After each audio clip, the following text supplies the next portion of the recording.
Hello guys and welcome sorry about that. Hello guys and welcome back to another video today. I'm going to do my own alternate history of the world.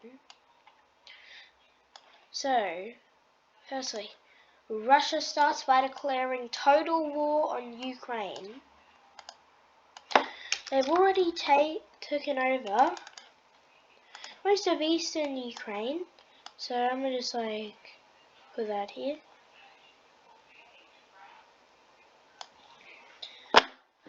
Since Russia declares total war, Turkey finally accepts Finland and Sweden into NATO.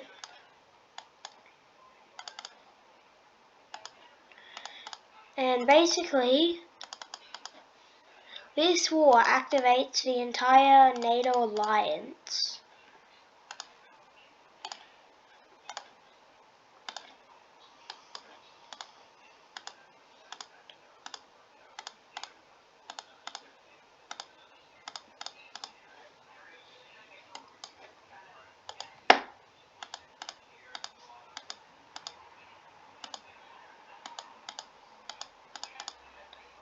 I don't think Serbia is part of NATO.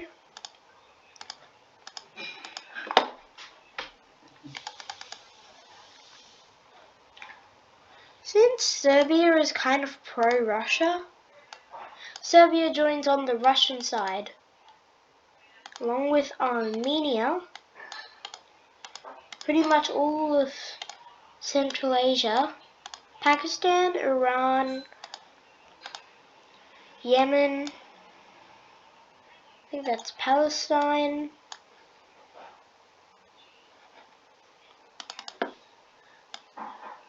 China, Mongolia, North Korea. Yeah, and I would say that's pretty much it for the red side. Now let's look at the rest of the blue side. So of course Saudi Arabia and and the other Arabian Peninsula are of course going to join the war, along with Kuwait, who wants protection from. It's going to put these on the red side. He wants protection from Iran and Iraq. Israel is going to join the blue side, along with India, Sri Lanka, and Bangladesh. Since the Philippines and some other countries joined the war against the red side, this activates the Asian Alliance, who declares war on the red side, along with China declaring war on Taiwan.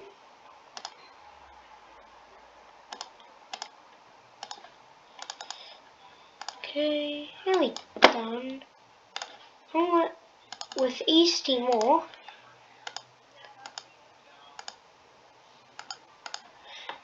okay, Australia joins the war, so does New Zealand. Also South Korea and Japan.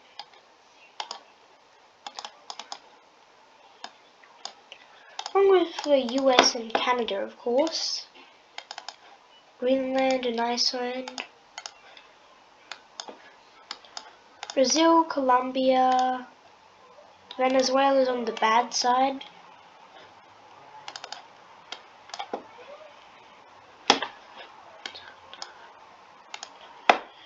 Okay.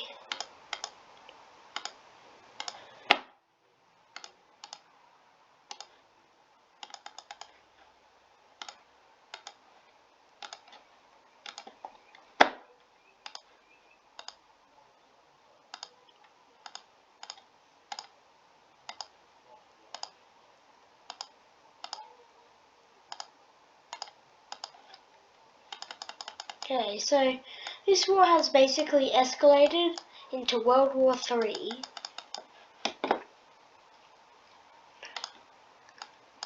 Russia and Belarus start by pushing into northern Ukraine, along with cutting NATO off from the Baltics. Russia makes only few advances into Finland, just like the Winter War. Finland takes over this peninsula over here, which I have no idea what it's called, with pretty much no Russian resistance. Japan lands in far eastern Russia, along with taking over Sakhalin. South Korea pushes into North Korea, but is eventually stopped because of the large amount of soldiers. China starts to push into the jungles of Southeast Asia and India. It looks like India is being pushed back a lot, but eventually the Chinese and Pakistan's advance stops. An Arabian force made up of all countries of Arabia, including Kuwait, invades Yemen. Eventually they capture the coast and the capital. Finally, the country surrenders.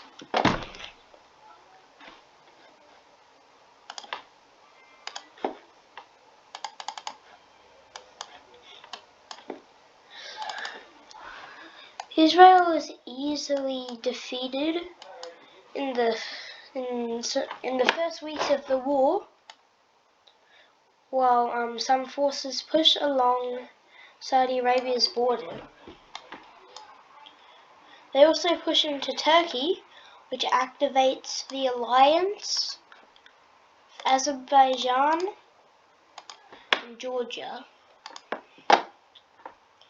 At first, the red team does well into these countries. First, they push into these countries and they are well, but eventually Turkish armies liberate some of Georgia, push into Armenian territory, fully capturing Armenia. Serbia pushes into northern Macedonia and some of Bulgaria, but they are being attacked in the north. Eventually their capital is captured and Serbia surrenders. Russia and Belarus eventually take over the Baltic countries one by one and move into northern Poland. They move across Ukraine's border, but they are eventually stopped because of the Romanian-Slovakian mountains. A large NATO force pushes through Moldova, repelling some of Russia's attacks and splitting their army into two segments. Russia keeps moving into Polish territory, while Ukraine encircles a large amount of Russian troops. Since most of Russia's army is currently attacking on the European front, Turkey and Caucasia see a chance to invade Russia from the south. They land in Turkmenistan and Kazakhstan. These landings link up with each other.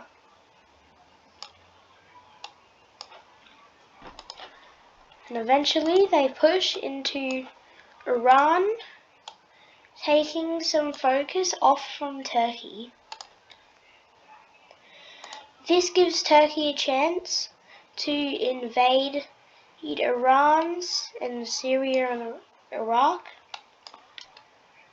while Saudi Arabia and Kuwait are able to push into the red side in the Middle East. They land in southern Iran, and these link up, eventually pushing into Pakistan and blocking Iran from Pakistan. They block Iran from Central Asia and Russia, eventually liberating Israel while pushing into Irani territory. Eventually, Iran's capital is captured, forcing the surrender of Iran. Syria is fully captured, and then Iraq surrenders. Now they move into Western Pakistan, taking some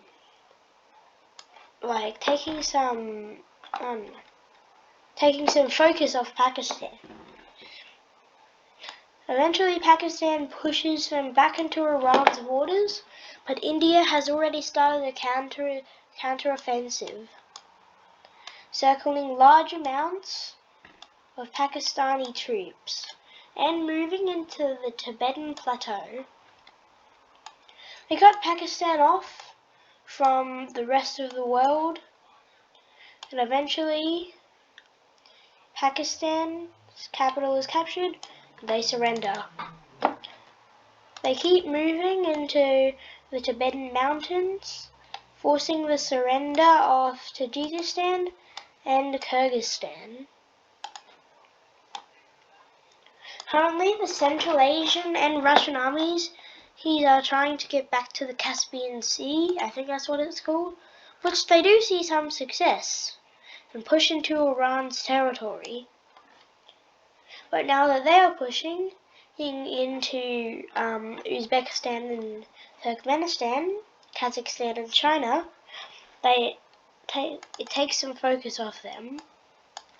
They land in Azerbaijan, but the country doesn't surrender, even though the capital has been taken. Aided with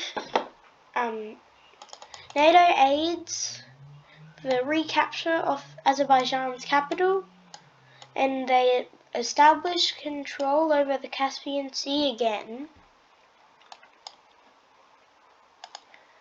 Russia eventually captures all of Moldova and cuts Ukraine off from the rest of NATO. Russia moves into Bulgaria and captures Turkey's capital, even though it doesn't make them surrender.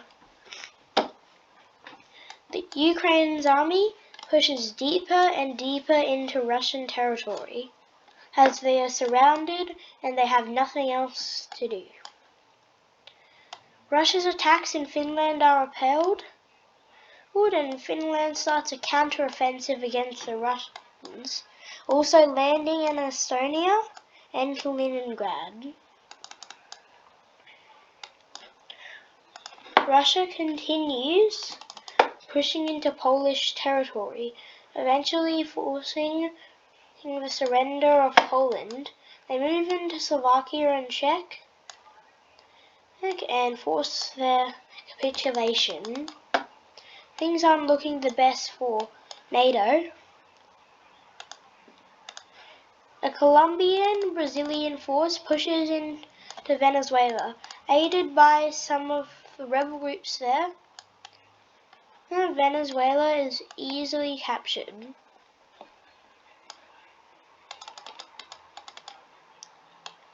A Southeast Asian, Australian, New Zealander force repels the Chinese invasions of Southeast Asia and starts their own counter-offensive.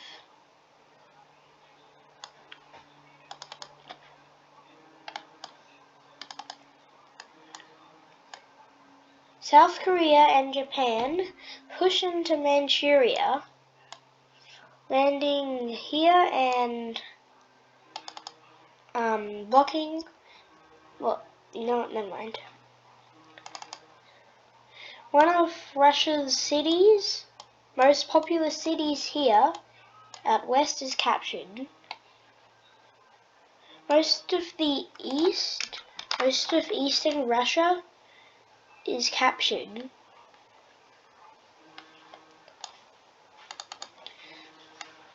The Japanese and South Korean armies meet up.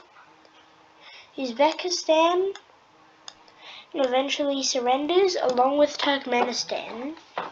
Ukraine keeps pushing. Eventually,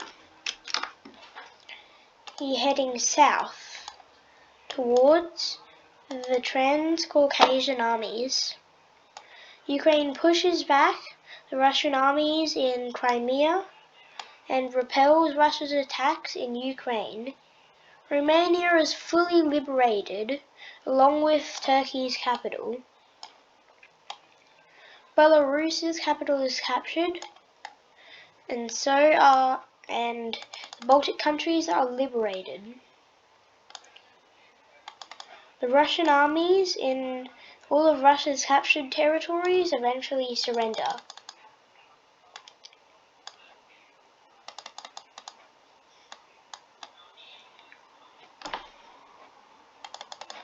Now, Mongolia has surrendered, blocking Russia from China. Eventually, China's capital is captured, allowing for more instability to happen. Large rebel groups pop up and connect with each other, aiding the blue side. Eventually, China surrenders, and so does Kazakhstan once their capital was captured. Russia's capital is captured, and then they surrender. Now, so now, let's watch that war unfold.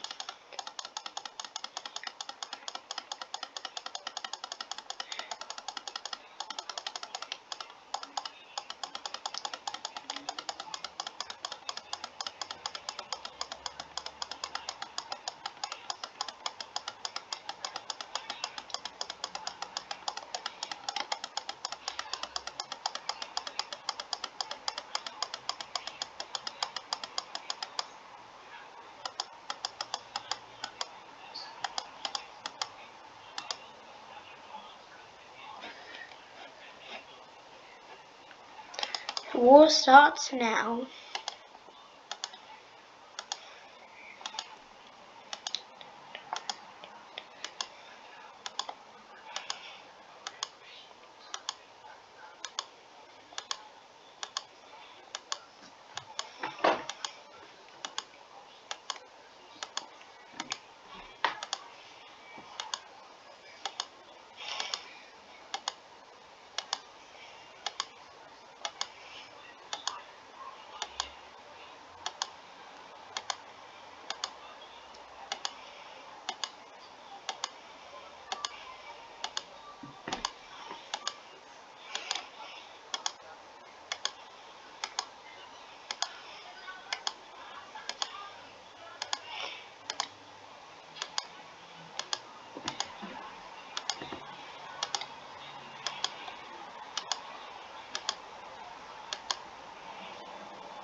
I'll do the borders in the next alternate future video, guys. Make sure to like and subscribe if you enjoyed my video, and yeah, have a good day.